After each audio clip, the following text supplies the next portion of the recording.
there, flippers, and welcome back to Second Life Treasures.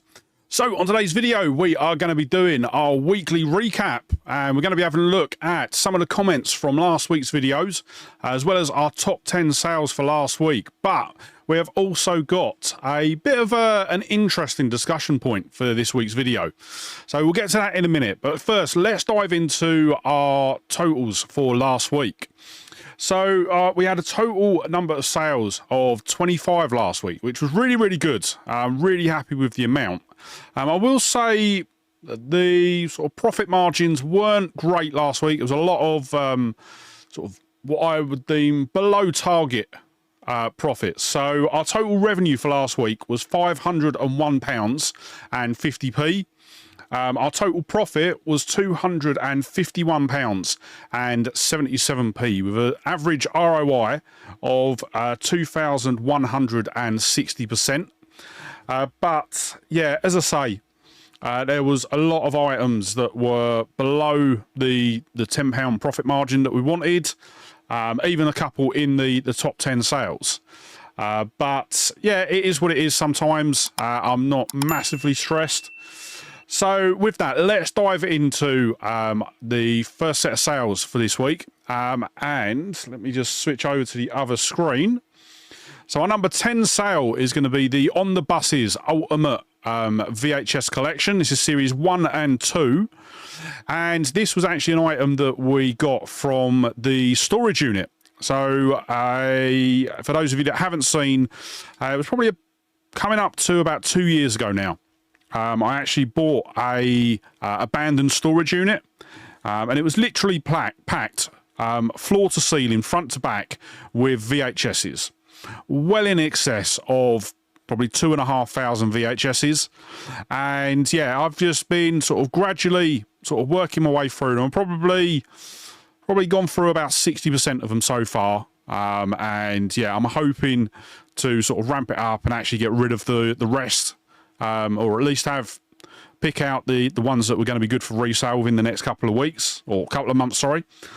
But yeah, this was one of the items from that storage unit. So this was one, it's been kicking around for a while now. I think we've actually sold it before, and then the buyer cancelled before we dispatched. So yeah, it is what it is. This one sold on the 29th of August. Cost price works out to be about 7p. Sold for £14.99, which landed us a profit of £8.91 for. I don't think this ROI is right. 12,729%.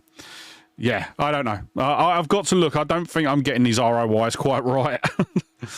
So yeah, quite glad that it sold. As I say, it's another one, another one down. I will admit I have been going through, and there's been a lot of VHSs that have been removed from the store. Any that are just not worth selling, they sort of fall below certain pricing, and yeah, they just get removed. But our number 9 sale is a 1986 Playmobil family car. So this was actually something that we picked up from the boot fair, and we actually got a massive bundle of Playmobil vehicles. Some of them are complete sets, some of them are vehicles, and then some of them are sort of in between. And this was one of the ones that we got in that set. I think we paid, I want to say, £40, £40, £30, something like that for the whole set. I haven't actually got the total cost price to hand at the moment, but yeah, I've had these listed since we picked them up. We've had a couple of sales from it. I think we've had. I think the other bit sold before we started doing the weekly recaps. I think this is about the 4th sale that we've had from that bundle. So we're well in profit with it, which is really good. And yeah, as you can see, it's we've got a sold price there of $19.99.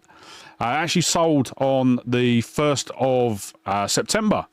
So yeah, this was well, yesterday's sale from when I'm recording this, but sorry, a two-day old sale from when you see the video. Total cost price on this is £3 and 8p. £308, I was about to say.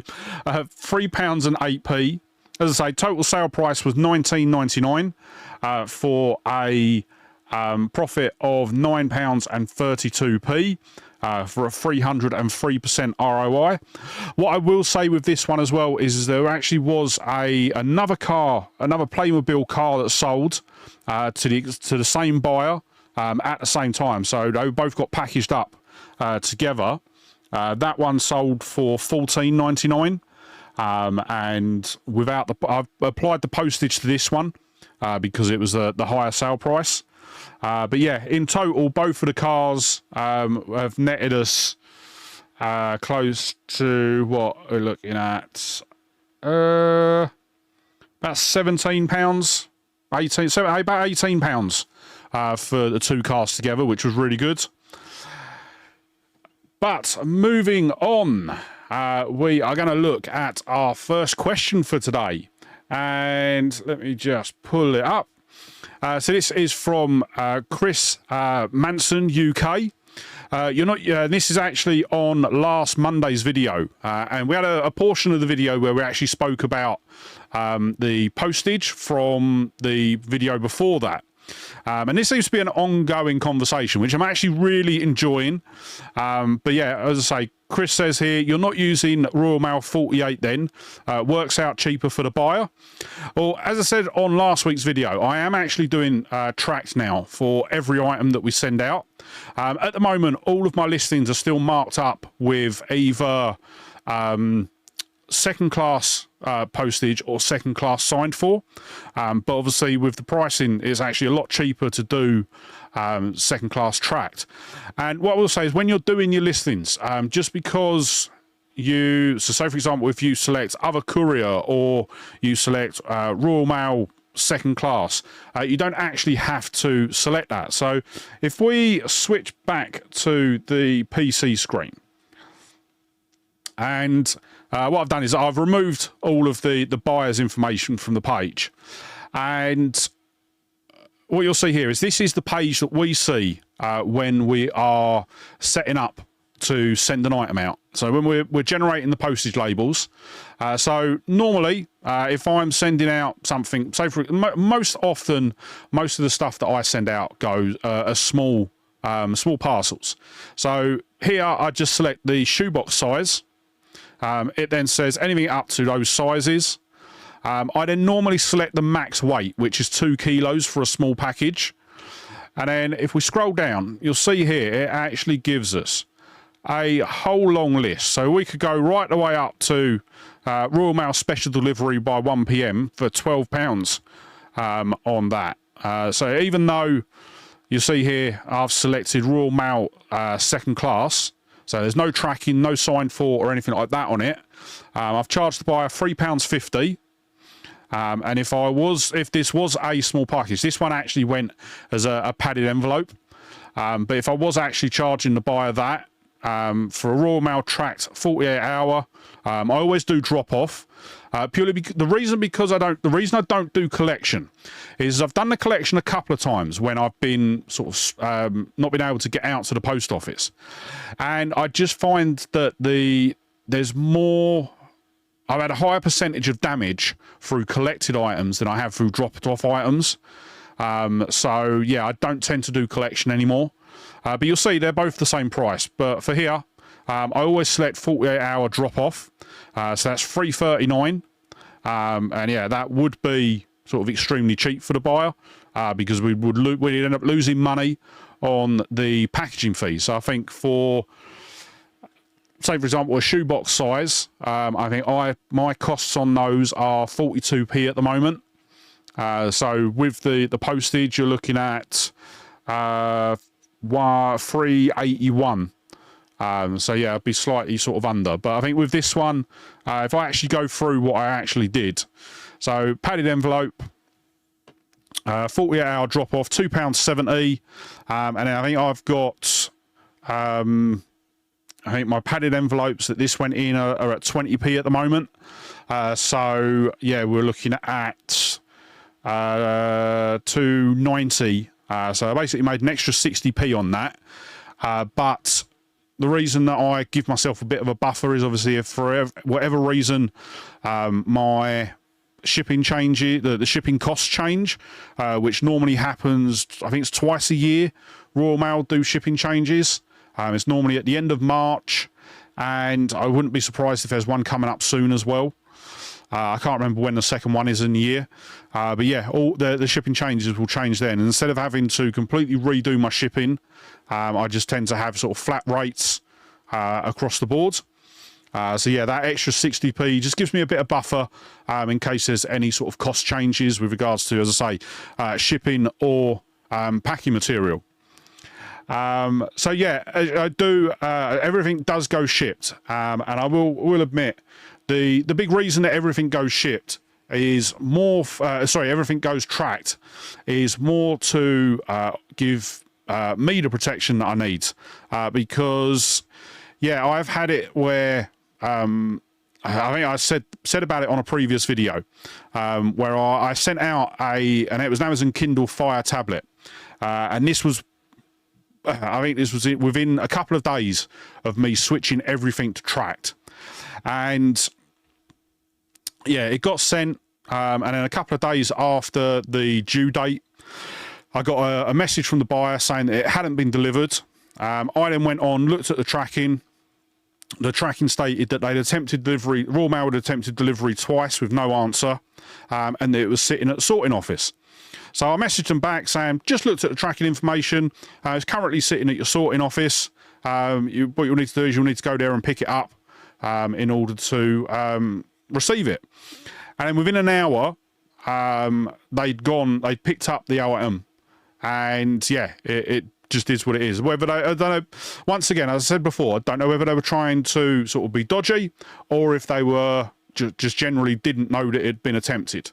I don't know. I'm not going to hazard a guess, but that is the sort of thing that that's one of the big reasons why I do track now, because yeah, the chances of a parcel getting lost pretty much reduced down to zero, and if it is lost, then it's a lot easier to then raise it with Royal Mail, and hopefully either they can find it or they can reimburse me for the item. So yeah, as I say, I am doing track now across the board, and yeah, there is with the chart with what I charge, signed for just wouldn't be an option anyway, because it would cost me more than what I'm charging the buyer for shipping, if that makes sense. But with that, let's jump on and have a look at our next sale. And this is our number 8 sale, which is a BT 710 rotary dial phone. This was one that we picked up from, I believe this was from Lazy Bones. I'll be honest, I can't remember if this is a video that has gone out yet or if it's one that's still to come within the next sort of week or so. But it sold on the 30th of August.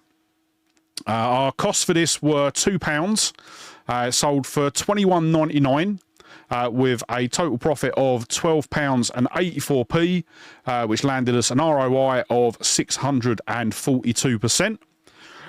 I will admit, I've been a bit sketchy with sort of picking these up recently, because I've found that the prices have really dropped off. When I first started picking these up, they would sell all day, every day for like £40, £45. But yeah, I mean, over the last year, the price of these have really dropped off. And as you can see there, sort of like £21 is like near enough half what we were getting a little while ago. But as I say, if I can get, I will always ask, if I see them and they're in pretty much ready to list condition, I'll always ask the seller what they're after. And I'd probably say £2 to £3 is probably the most that I would pay for something like this. Then moving on to our number 7 sale, and this is another item that was in that Playmobil bundle that we got, the family car, which was at number 9.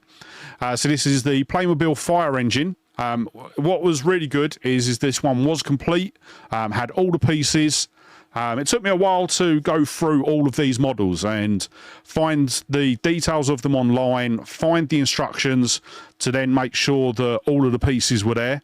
But it was well worth it because, as I say, there's a couple of models that were in there that ended up being complete. So yeah, really happy with that. So this one sold on the 26th of August. Once again, our costs for this are £3.08. It sold for £25.99 and landed us a total profit of £13.92 with an ROI of 452%. Okay, so moving on to the subject or the title of today's video. And this one, I'm going to be doing this over to two separate bits.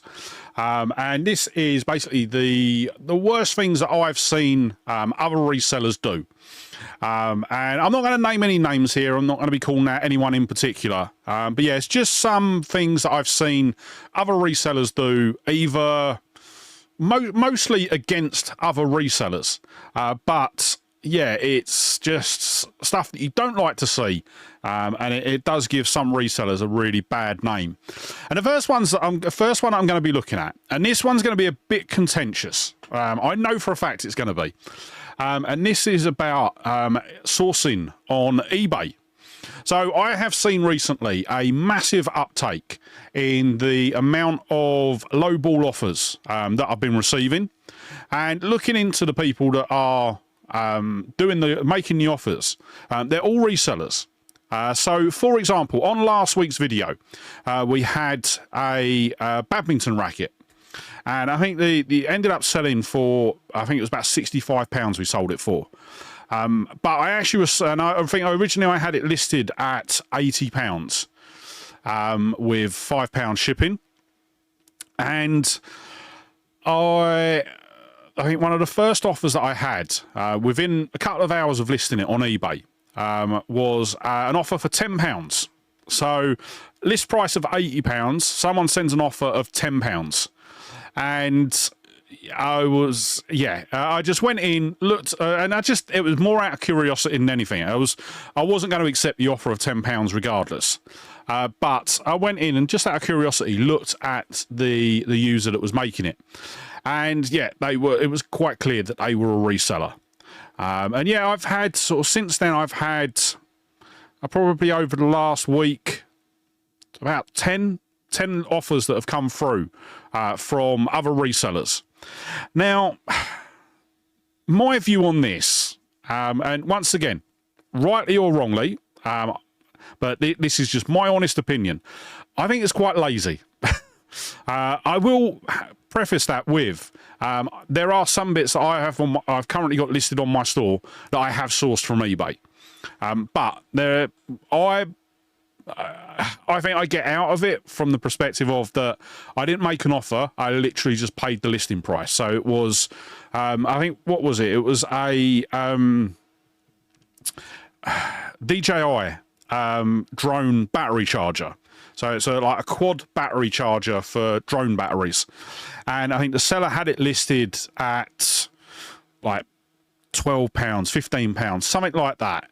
And when I looked them up, they were selling, most of them were selling for about £40. So I bought that listing at £12 or £15, whatever it was. Once it arrived, tested it, and then listed it on my own store at 40. Now, that I don't have a problem with. And to be quite honest, if I did that, if I had mispriced one of my items and it was lower, someone else then buys it and then relists it on their store, not got a problem with that at all. For two reasons. One, it's my goof for not doing my research properly and undervaluing that or underestimating the price on that. And secondly, I've put it up for the price that I wanted to put it up for. I've got the price that I wanted for it. So yeah, whatever someone does with it after that isn't a problem for me. The problem that I do have is, and I think the reason that I have a problem with the lowball offers from resellers, and this is where it's going to get controversial, I find it lazy. And I'll explain what I mean by that. So when I'm sourcing something, so I'll use this example that I used last week, the PlayStation Move controller. So I think I ended up picking this up for £1. So if I was to list it for £15, then all well and good.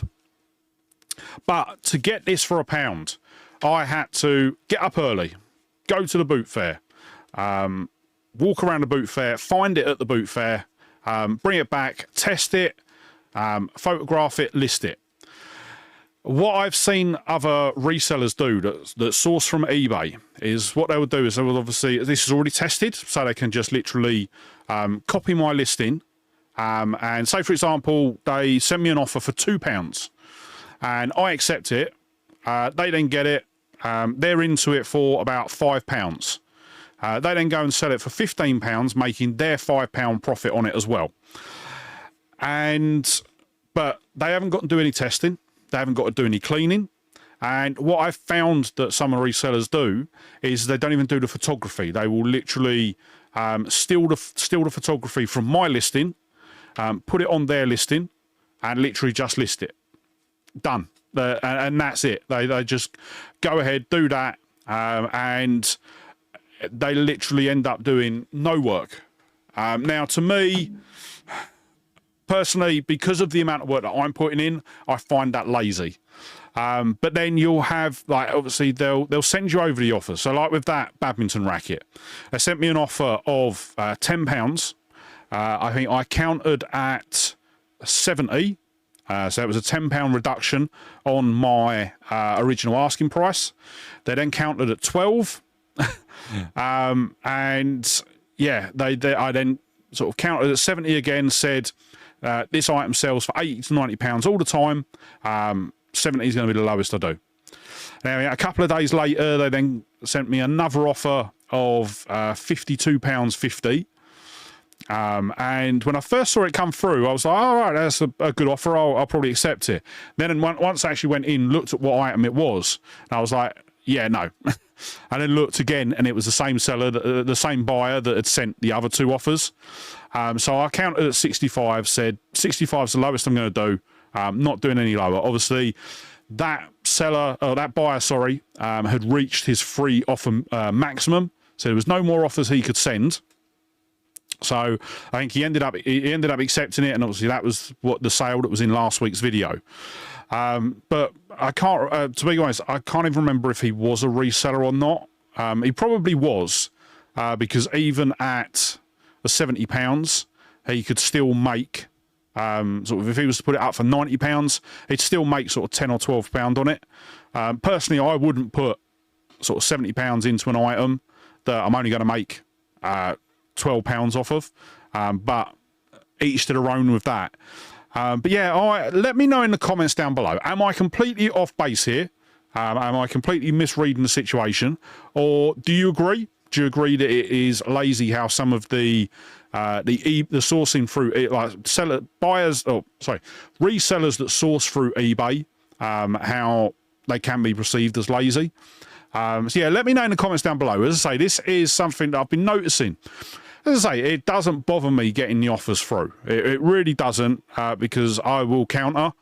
And I will admit, in the past, when I've had sort of offers like that, and I've had people like that offering on my items, I will admit there's been times where I have been a bit petty. So I remember there's been times where we'll use the badminton racket as an example. So I've got it listed at £80. They then send me an offer through of £10. I then counter at I would then counter at 70. They then counter at 12. I would then counter at 75. They would then counter at 15, for example, and then I would counter at 79.99. Yeah, there are times where I've done it. I don't really do that anymore. That was something I was doing when I first started off. Now when I first started as well, I would also write a message on every offer. So if I was countering an offer, I would respond to everyone saying sort of, thanks for your offer. Sort of, I can't really go that low. This is the best I can do. Hope you're happy with that. Regards. Now what I do is I will just counter the offer on the first one. Then if they send another counter, I'll then put my counter amount and give them a reason as to why I'm countering at this amount. And then obviously the third one, if they then sort of counter a third time with a sort of low offer, I'll then just counter them at the normal rate, the normal or the same counter offer. So essentially 99% of the time they'll get the same counter offer 3 times. But obviously on the second one, they'll get a reason as to why I've countered at that amount. So yes, that is my views on resellers sourcing through eBay. So let me know down below what you think of this. I'm really interested to see what everyone's opinion on this. And as I say, if you think I'm off base, tell me I'm off base. Obviously, keep it polite, but yeah, if you disagree with what I'm saying, let me know, because as I say, I really want to get sort of opinions from both sides on this, both the pros and the cons. But with that, let's jump back to the sales. So we are looking at our number 6 sale for the week. And that is going to be the 2008 Disney Elements Snow White figurine. So this was one that we picked up from the normal Sunday boot fair. I think this was probably about 1.5 years ago we picked this up. And yeah, this has been sort of kicking about since then. Quite happy to see it sort of go now. So it sold on the 30th of August. Our cost price on this was £3. It sold for £26.99p. Netted us a total profit of £14.73p for an ROI of 491%. So yeah, as I say, I'm really happy when some of these the items that have been sort of kicking around for a while end up selling. And then moving on to our number 5 sale. This was a recent charity shop pickup. So I think this was one, we probably picked it up about 4 or 5 weeks ago from the charity shop. So this is a Wiley Fox Swift black dual SIM phone. So it's an Android smartphone. And I actually picked up 2 of these. So we've got this one, which is completely unlocked and ready to go. It's been all reset and everything like that. And then I've got another one, which is actually Google locked. Yeah, there wasn't really a lot I could do with that. So what I'll probably do is I'll probably bundle that in with some faulty phones on the next time I want to do an auction. So this one sold on the 30th of August. Our total cost price on this is £4. It sold for £24.99, which was, I think, pretty much full asking price. I think I had it listed at £20. Netted us a £14.73p profit for a total ROI of 368%. So moving on to the next bit of sort of the worst things that I've seen sort of resellers do. And this is going to be some things that I've seen other resellers do at the boot fairs. Now, I will admit, none of these have been done to me. It's stuff that I've seen other people do, or done to other people, should I say. And the first one is actually a story from a friend of the channel, Nikki. So a couple of weeks ago, we were at the Sunday boot fair. And he was at a stall, and he was speaking with the seller. I think he was looking at a collection of die-cast toys, or die-cast cars. And I think the seller wanted, I think he wanted £3 each, and I think there was like 10 of them. So that would have been, no, it couldn't have been 10 of them. I can't remember how many there were. I don't think Nikki actually ever told me. But however many there were, the buyer, the seller then said, Nikki asked, sorry, how much would you do for the lot? I think he was like, I'll do 25 for the lot. And Nikki was sort of like, well, that's not going to work out, because that's more than if I was to buy them all individually. So let me just work it out, actually. So I think there was about 7 of them. from what I can work out. Probably about 7 of them. So yeah, Nikki turned around and said, "Oh, I'll do 22 quid." So that was a bit under sort of what they would have been. And the seller, just as the seller was about to say, another guy has then come along, chimed in, and gone, "Oh yeah, I'm interested in them as well." And the seller's like, "Well, you can both bid on it." And at this point, sort of Nikki turned around and had a few harsh words for the guy that chimed in, because for those of you who don't go to the boot fair, there are sort of unwritten rules, and one thing you don't do is basically usurp someone as they're sort of negotiating with a seller. Obviously, if they don't come to a deal and that person walks away, then yeah, you're well within your rights to sort of dive in and try and make your own deal. But if someone's in the middle of a sale, in the middle of negotiating to buy something, it is very, very frowned upon at the boot fair. And Nicky was absolutely fuming about this. He really was. And I mean, what made it worse is also he was then telling people about what happened. The guy he's seen the guy a couple of minutes later, and it did melt down a bit, because the guy then just literally he flipped Nicky off, and Nicky then just saw red. The guy then disappeared after that. Nicky said he didn't see him for the rest of the boot fair, but yeah, it wasn't a done thing, and I've seen a couple of people do it, even some of the regulars. And yeah, it isn't a done thing. I'll be honest, if someone wants to do it to me, I would pretty much do the next thing on this item, which is a don't do as well. But I'll get to that in a second. Yeah, I just, if someone tried doing it to me, I would make sure that it would scupper any deal that they could make. But yeah, that's that one. The other thing that I've seen happen at the boot fair, and once again, it's never happened to me, but it is basically scuppering a potential deal that another reseller can make. So yeah, I've seen it where you will get a reseller will come along, they'll look at an item, and they won't be interested in it. But they then see that someone else is waiting and has interest in it.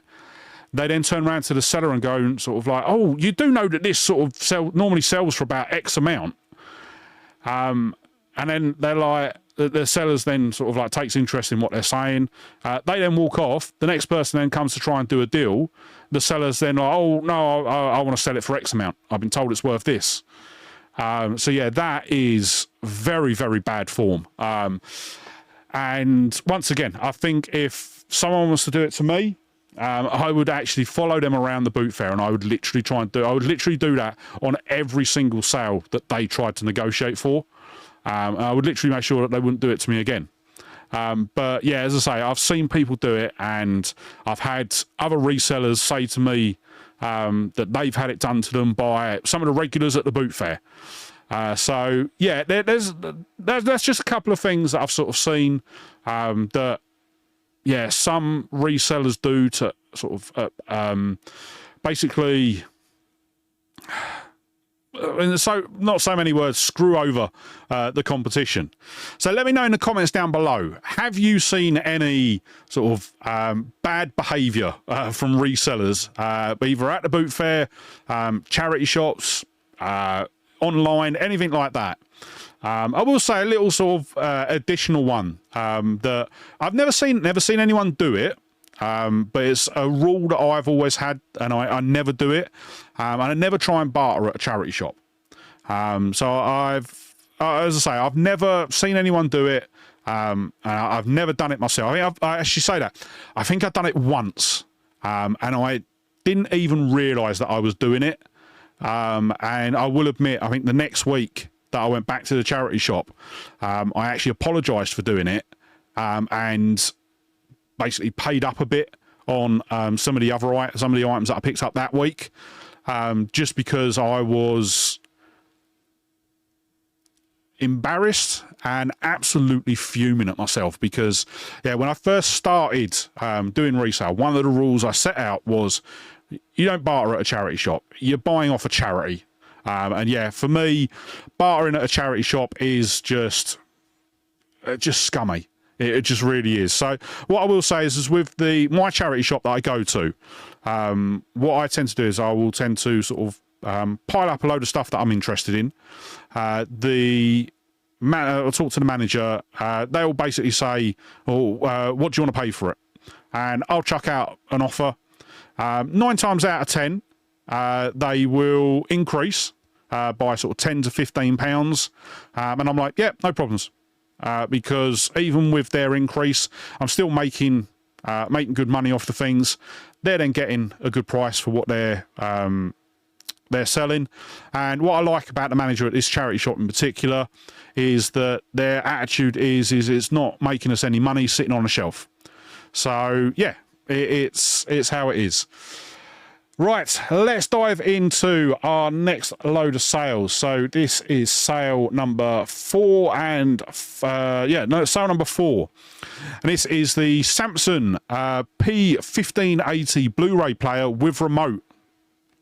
Once again, I am not sure when this was purchased. I'm not sure whether it's going to be a future video or not. But this sold on the 1st of September. Our total cost price on this was £4. Total sale was £34.99 for a total profit of £19.39. That landed us a total ROI of 485%. And then our number 3 sale was another Blu-ray player. This time it was an LG 3D Blu-ray player. This one sold on the 26th of August. Our cost price on this was £8.90. The reason for that is because I actually went out and bought a remote for this. So when I originally got it, it didn't come with a remote. And actually this one did come from the normal Sunday boot fair. And this is in a future video. So when I bought it, it didn't have the remote. But when I was looking at it online, there was about a £15 difference between selling it with the remote and selling it without the remote. So I had a look and I was able to get the remote for about £6 or something. So yeah, I ended up picking the remote up. And then, as you say, it then ups the price. So that's what I tend to do is if I get one of the sort of HDRs, the Blu-ray, anything like that, VHS even, and it doesn't have a remote, I will always look to see what they're selling for with a remote and without a remote. And then I'll look at how much the remote costs. If it's worth buying the remote to then increase the price, then I'll always do that. One of the big examples, it's an item we've got on the store, but I haven't sold it yet. And that was it was a HDR that we bought earlier on in the year from Swanley. It was actually one that Nikki pointed out to me. I missed it. Nikki pointed it out to me. I ended up picking it up for £5. And when I was looking at it, selling it without the remote, it would sell for about £150. But selling it with the remote, it would sell for about, I think it was about 230. So yeah, sort of, what, £80 difference for a remote. Ended up, I went out and bought the official remote. I think it's Samsung. And I bought the official remote. I think I paid about sort of £15-16 for it. But obviously that's going to be completely offset by the extra that I'm going to get from selling it with the remote. So yeah, if you're going to do that, definitely advise looking it up, what it sells for with the remote and without the remote, and then looking at how much it's going to cost to source a replacement remote. So as I say, our total costs on that are £8.90. It sold $39.99. With a total profit of £20.54, which led to a total ROI of 231%. So yes, a good couple of sales there. Next up, we are going to jump back to the questions, and I think these are a couple of questions from Saturday's video. And the first one comes from Devastation 26. And for those of you that don't know, this is actually Nicky. And he basically said, put those golf clubs down, you. So, yeah, the reason that he said that was purely because Nicky's been picking up golf clubs for absolutely ages. He plays golf. He knows what he's looking for with golf clubs. And in Saturday's video, I was looking up a golf club that I found at the boot fair. Because at the moment, I still know very little. I know a couple of brands to sort of look out for, but other than that, don't really know what I'm looking at. So, yeah, obviously, Nicky doesn't want me invading his turf with regards to golf clubs at the boot fair. But unfortunately, Nicky, I'm going to carry on looking. And then our last comment for today comes from Gary Dunlop, 9488. Can't believe you waited for 20p for the books and then gave a quid for the dot. A saving is a saving. Well, the reason that I waited for the 20p, and I'm not embarrassed to say, I'm cheap. Yeah, I will admit, sometimes when it comes to sort of waiting for change, I just tend to do it on autopilot. Don't even realise what I'm doing. And I get the change and it's like 20p. I'm like, all right, yeah. And then, yeah, I would admit, with that same, as I say, with that dot as well, I couldn't believe that one. As I say, when I saw that it was sort of brand new and sealed, asked them what they were after. I was expecting minimum of £5, probably 10, 15, maybe even 20. But yeah, when they said £1, I literally couldn't get the cash out of my pocket quick enough. Yeah, it was brilliant, and it was such a quick seller. I think it sold within like 48 hours of listing it. So yeah, yeah, I am not ashamed to admit that I'm cheap. Right, so let's jump back over and look at the final two sales for the week. And let me get them up. There we go. So our number 2 sales was the Amplicom's PowerTel 196 corded big button phone. So this is a phone that is designed for elderly users with either bad eyesight, bad hearing. It probably would have been beneficial for me to have this. But yeah, this was a charity shop pickup from a couple of weeks ago. And we paid £5 for it. I actually got this and a cordless phone set as well. So yeah, I think I got them both for £5 each. This one sold on the 31st of August, sold for $34.99, landed us a total profit of £21.53p for a total ROI of 431%. So, yeah, really happy with that. As I say, I will pick up phones because they do tend to sell quite well for me.